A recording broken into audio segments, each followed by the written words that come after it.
بسم اللہ الرحمن الرحیم۔ حضرت مقداد ابن عمرو اسود، آپ ان پہلے صحابہ کرام میں ان مضبوط اور با ایمان اور باوقار اور توکل علی اللہ اور رسول اللہ صلی اللہ علیہ وآلہ وسلم کے، یوں تو یہ ساری صفات تمام صحابہ کرام میں ہیں، مگر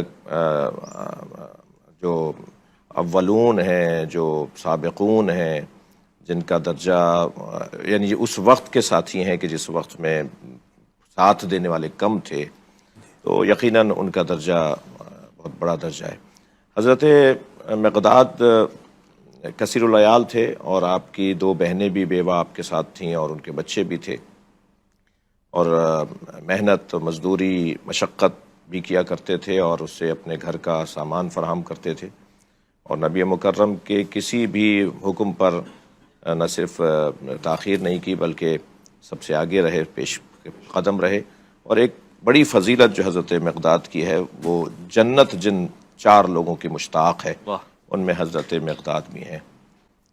الجنت تشتاق الی الاربعہ، سلمان و ابو ذر مقداد و عمار۔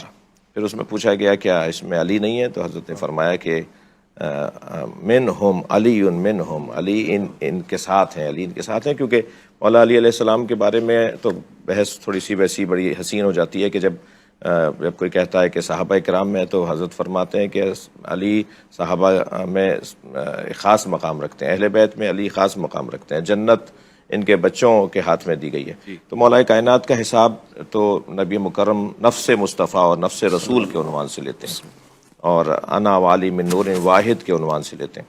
تو حضرت نے ان چار شخصیات کا نام لیا کہ جنت ان کی مشتاق ہے، جنت شوقین ہے کہ کب یہ میرے اندر آئیں گے۔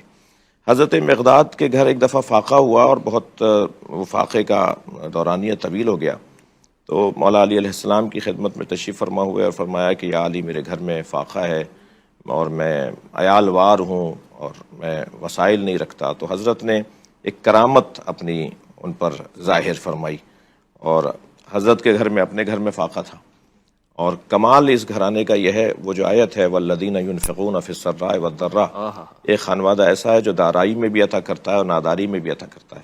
تو دارائی میں دینا تو سمجھ میں آتا ہے، ناداری میں کیسے دیتے ہوں گے، یعنی پریشان ہیں اور لوگوں کو آسائشیں دے رہے ہیں۔ تو یہ اس گھرانے کی خاص کیفیت۔ تو حضرت نے ایک مٹی کے ڈھیلے کی طرف اشارہ فرمایا کہ مقداد اٹھا کے لاؤ، اور وہ جب لائے تو وہ لاتے لاتے وہ ایک مرتبہ سونے میں تبدیل ہو گیا۔ حضرت نے فرمایا لے جاؤ، جا کے اس کا اہتمام کرو۔ تو مقداد نے اسے وہاں توڑ دیا اور چھوٹی سی ڈلی اٹھائی، جانے لگے تو مولا نے پوچھا کہ مقداد یہ سونا چھوڑ کے جا رہے ہو؟ کہ مولا آج کے لیے کافی ہے۔ وہ جو توکل علی اللہ، وہ جو ذخیرہ اندوزی نہ کرنا، وہ جو اپنے معلومہ ابھی اگر اعلان ہو جائے کہ صاحب چاول جو ہے وہ مثلاً 70% اس کا ریٹ گرا کے 30% قیمت پہ دیا جا رہا ہے، تو آپ کو بازار میں اتنا رش نظر آئے گا اور سب بھر بھر کے 2 مہینے کا رکھ لیں گے اپنے پاس۔ اب وہ سستا اس لیے کیا جاتا ہے معاشرے کے اندر تاکہ لوگوں کو آسانی ہو۔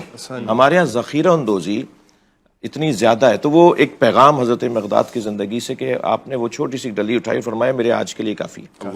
حضرت فرمایا لے جاؤ، کل کے کام آئے گا، مولا آپ کے پاس دوبارہ آ جاؤں گا، آپ سے کہوں گا آپ میری اللہ کی بارگاہ میں میرے لیے دعا کریں گے۔ یعنی یہ کیفیت ان شخصیات کی، اور پھر فداکار رہے، وفادار رہے، اور تمام صحابہ کرام کا ایک مقام ہے، مگر چند شخصیات نے جو خدمات انجام دی وہ تاریخ کے سنہرے باب کے طور پہ یاد کی جائے گی۔